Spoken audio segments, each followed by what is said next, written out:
En 1944, lors de la dernière grande offensive allemande, la bataille des Ardennes, les troupes allemandes se sont célèbres pour s'être déguisées en soldats alliés.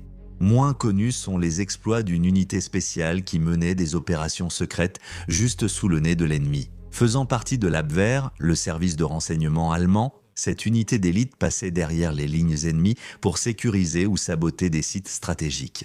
Prêts pour la Blitzkrieg qui allait inévitablement suivre. Au cœur de l'invasion de l'Europe de l'Ouest et de la Russie, les brandebourgeois étaient les guerriers secrets de l'Allemagne. Bienvenue dans Guerre du Monde.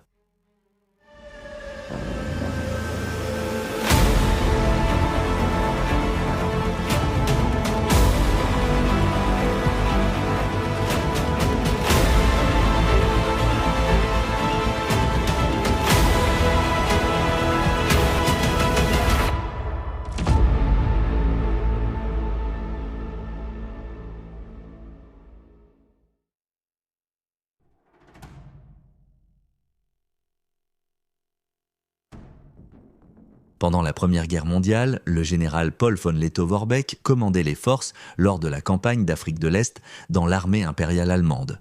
Lettow-Vorbeck a exploité la guerre de guérilla contre les troupes alliées.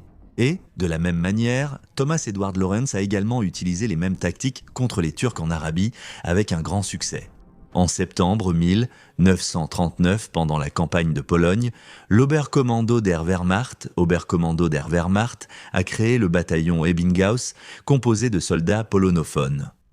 Lors des premières actions à la frontière, les hommes ont été envoyés vêtus de vêtements civils pour des missions non conventionnelles. Essentiellement, ils devaient pénétrer en territoire ennemi et sécuriser des points stratégiques, comme des routes et des ponts, afin d'accélérer l'avancée allemande. Et, de manière générale, provoquer le désordre dans les rangs ennemis, ou détruire l'infrastructure et entraver l'ennemi. Sous le commandement du lieutenant Hans Albrecht Herzner, le groupe a été envoyé en mission. La gare de Mosti devait être prise en faisant sauter le tunnel sous le col de Jablunkov et en détruisant le détonateur présent. Ensuite, occuper le tunnel et retirer la charge explosive. Fin de citation. Les Ebbinghausers ont réussi à franchir la frontière le 26 août 1939, capturant la gare de Mosti. Cependant, Herzner ignorait qu'Hitler avait reporté l'invasion, n'étant plus en contact avec l'Abwehr. Toutes les autres unités de commando étaient au courant de l'ordre, sauf la sienne. Ce n'est que le lendemain matin que Herzner fut enfin informé de la situation et reçut l'ordre de revenir, après avoir libéré ses prisonniers polonais une fois l'invasion de la Pologne commencée. Les Ebbinghausers ont eu beaucoup de succès, détruisant ponts, voies, gares et carrefours ferroviaires et routiers importants et sécurisant d'autres cibles clés. L'unité était également responsable, cependant, de plusieurs atrocités, y compris la torture de prisonniers et des exécutions de masse. Après un mois, le combat polonais avait pris fin, l'Allemagne et l'Union soviétique ayant réussi à annexer et à diviser le pays. Cependant, malgré leur succès stratégique, le bataillon Ebbinghaus avait subi de telles pertes et tué tant de civils que leur méthode non conventionnelle était jugée trop extrême par le haut commandement prussien. Et l'unité fut dissoute.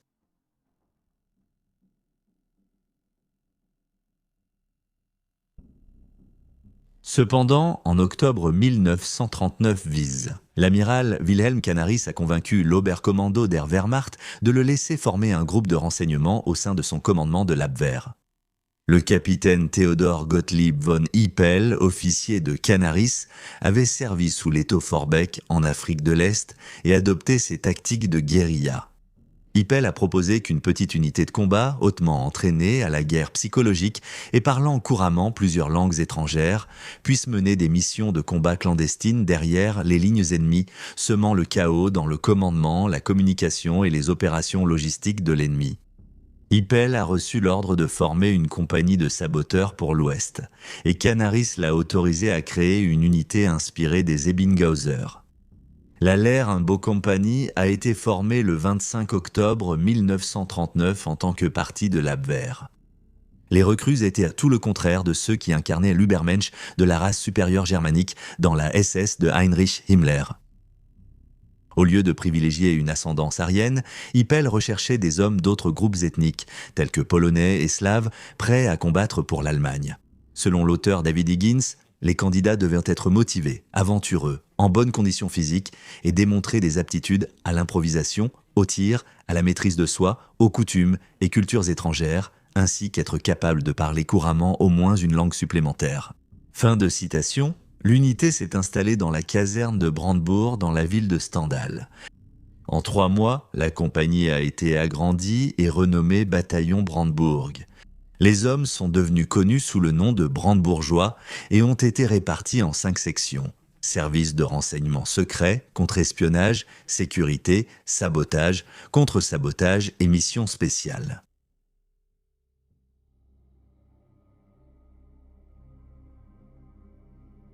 Pour infiltrer avec succès, les brandebourgeois portèrent des uniformes ennemis sur leurs tenues allemandes.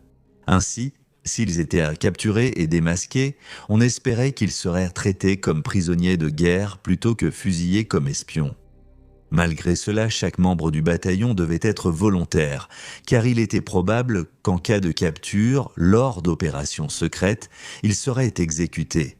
Les uniformes ennemis étaient acquis par tous les moyens, parfois auprès de soviétiques capturés lors de la guerre d'hiver 1939-1940 ou, pour les uniformes néerlandais, achetés d'occasion en magasin.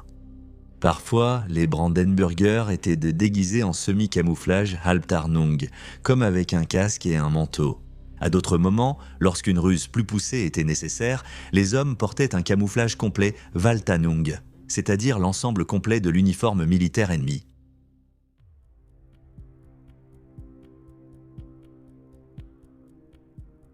Les Brandenburgers ont mené de nombreuses actions pendant l'opération Fallgelb, l'invasion de la France et des Pays-Bas, en portant des uniformes ennemis.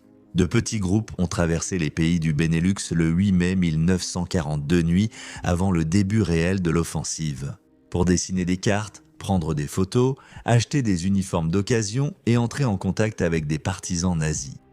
2 jours plus tard, juste avant l'aube, et 10 minutes avant le début de l'invasion, une équipe de 6 commandos déguisés en policiers militaires néerlandais escortait un groupe de prisonniers allemands en arrivant au pont ferroviaire de la ville néerlandaise de Genep.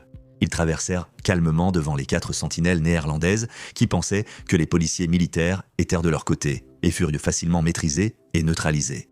Ensuite, les détonateurs furent rapidement désactivés. Ce succès permit à la 9e division blindée de progresser rapidement et de s'emparer de points stratégiques en avant.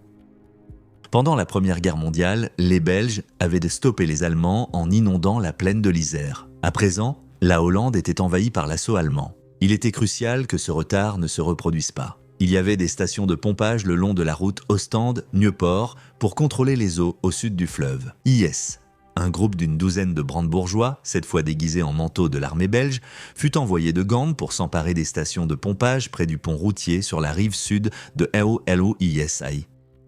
Ayant appris d'un officier belge que les Britanniques contrôlaient désormais le pont à Nieuport, car les Belges allaient se rendre, les commandos savaient qu'ils devaient agir vite. Les Britanniques allaient sans doute faire sauter le pont et détruire les vannes d'écluse pour faciliter leur évacuation de Dunkerque qui venait de débuter à quelques kilomètres. En traversant les lignes de réfugiés, l'unité des brandebourgeois atteignit sa cible vers 19h mais subit des tirs à son arrivée. Les hommes se mirent à couvert et enlevèrent leurs uniformes belges dans l'obscurité. 2 commandos avancèrent en rampant, désamorçant chaque charge explosive et s'arrêtant dès que les projecteurs les visaient. Lorsqu'ils atteignirent enfin l'autre côté, une fusillade éclata alors que leurs camarades prenaient d'assaut le pont, repoussaient les Britanniques et sécurisaient à la fois les stations de pompage et le pont. Lors de l'invasion initiale de l'Europe de l'Ouest, les brandebourgeois avaient réussi à sécuriser puis à remettre 70 de leurs 61 objectifs aux unités qui les suivaient. Wilhelm Canaris, chef de l'Abwehr, était pleinement satisfait de leurs exploits en Belgique et aux Pays-Bas. Fin mai 1940, William Keitel, chef d'état-major, envoya à Canaris un message félicitant ses troupes pour leur combat exceptionnel. Les brandebourgeois furent encore davantage validés lorsque Hitler lui-même remit des distinctions de la Croix de Fer aux 3/4 des hommes impliqués. L'un des hommes de Hippeld reçut même la Croix de Chevalier, l'une des plus hautes distinctions pour les forces militaires et paramilitaires nazies pendant la Seconde Guerre mondiale. En octobre de cette année-là, les brandebourgeois constituaient une unité de la taille d'un régiment entier.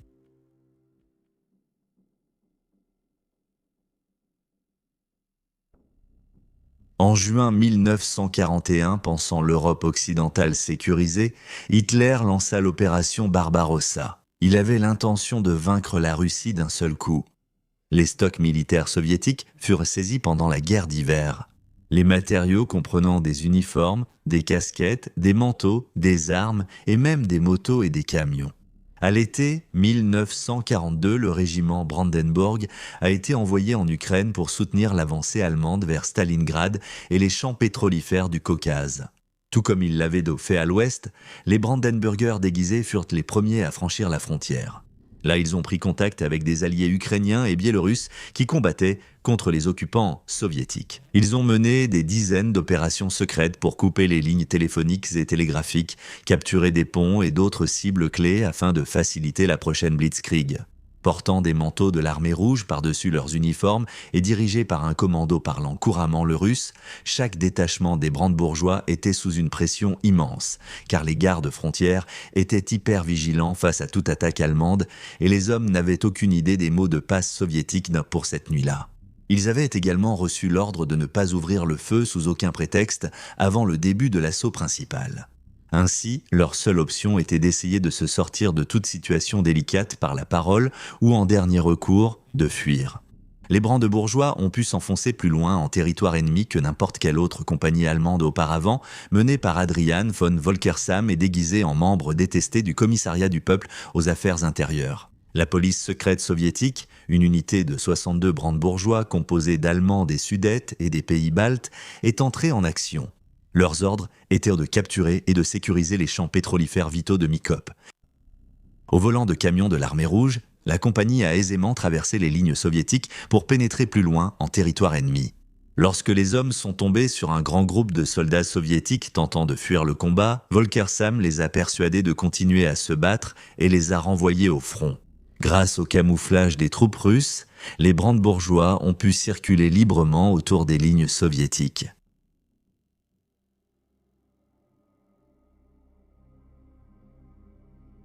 De l'invasion de la Pologne en 1939 à la mi-1943.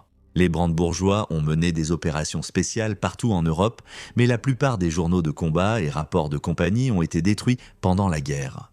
Les preuves sur les exploits légendaires de cette unité sont souvent peu fiables, incomplètes et contradictoires. Mais il y a assez de preuves pour montrer que les brandebourgeois ont beaucoup contribué à la machine de guerre nazie de façon disproportionnée par rapport à la taille du bataillon. Au final, ce sont la politique de pouvoir nazi et la rivalité entre l'Abwehr et la SS qui ont eu raison des brandebourgeois. En avril 1943, la SS a créé les groupes de chasseurs de Friedenthal, petites unités dirigées par le capitaine Otto Skorzeny de la Waffen-SS. Bien que l'unité soit encore jeune, Himmler a convaincu Hitler de confier aux Friedenthalers la mission audacieuse de libérer Benito Mussolini, prisonnier au Grand Sasso. Leur succès a signifié la fin des brandebourgeois qui ont été retirés de l'Abwehr et placés sous le contrôle du haut commandement des forces armées. À l'automne 1944, les brandebourgeois passaient la plupart de leur temps dans les Balkans, participant à des actions anti-partisans. Les brandebourgeois devenant peu à peu des troupes régulières, les Friedenthalers les ont remplacés.